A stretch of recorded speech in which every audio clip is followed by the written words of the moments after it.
युतीसाठी एकमेकांना हिरवा कंदील दाखवून दोन्ही ठाकरे परदेशात गेले। पण इथे महाराष्ट्रामध्ये उद्धव ठाकरे यांची शिवसेना आणि महाराष्ट्र नवनिर्माण सेनेमध्ये युती होणार असल्याची जोरदार चर्चा आहे।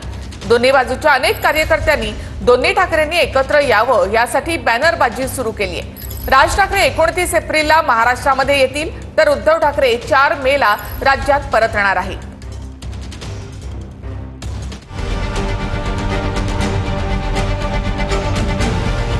दोन्ही ठाकरे परदेशात, युतीच्या चर्चा महाराष्ट्रात। उद्धव ठाकरे आणि राज ठाकरे दोघेही परदेशात गेले आहेत, पण दोन्ही ठाकरेंमधल्या युतीची चर्चा महाराष्ट्रामध्ये चांगलीच सुरू आहे। राज ठाकरेंनी उद्धव ठाकरेंसोबत युती करण्याची तयारी दाखवली आहे। त्यानंतर उद्धव ठाकरेंनी सुद्धा युतीसाठी काही अटी शर्ती टाकल्या। यानंतर युतीच्या चर्चा सुरू झालेल्या असतानाच दोन्ही ठाकरे परदेशात गेले। राज ठाकरे 29 एप्रिलला महाराष्ट्रामध्ये येणार आहेत, तर उद्धव ठाकरे 4 मे रोजी महाराष्ट्रामध्ये परतणार आहेत। त्याआधीच दोन्ही पक्षांमध्ये युतीच्या चर्चा सुरू झाल्या आहेत। राज ठाकरे मुंबईत नाहीये, ते कुठे गेले त्याच्याविषयी माझ्याकडे माहिती नाही। ते मुंबईत नाहीये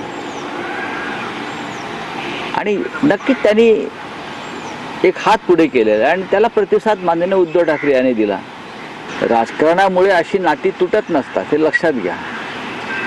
आणि माननीय उद्धव ठाकरे हे कमालीचे सकारात्मक आहे। शाळेमध्ये डबा खाताना तू माझ्याशी बोललं नाही पाहिजे, यानं माझ्याशी नाही बोललं पाहिजे, तर चपाती खायला देतो, तर मी आणलेल्या घरनं काहीतरी खायला देतो, अशा अटी राजसाहेब ठाकरे मान्य करतील असं मला वाटत नाही। त्यांचा एक विचार आहे, त्यांचा स्वतंत्र पक्ष आहे आणि त्यांना झुकवून कोण जर युती करण्याचा प्रयत्न करत असतील आणि ते झुकतील असं मला वाटत नाही। शिवसेना भवनासमोर दोन्ही ठाकरेंनी एकत्र यावं यासाठी बॅनर लावण्यात आले। वांद्र्याच्या कलानगर परिसरातही दोन्ही ठाकरेंनी एकत्र यावं अशा आशयाचे बॅनर लागले आहेत। इथे पाठीमागे चालायला जातो, वॉकला जातो, अचानक लोकांचा रिस्पॉन्स असा आहे, साहेब एकत्र आलं पाहिजे, साहेब 2 भावांना एकत्र आलं पाहिजे, साहेब मराठी माणसासाठी एकत्र।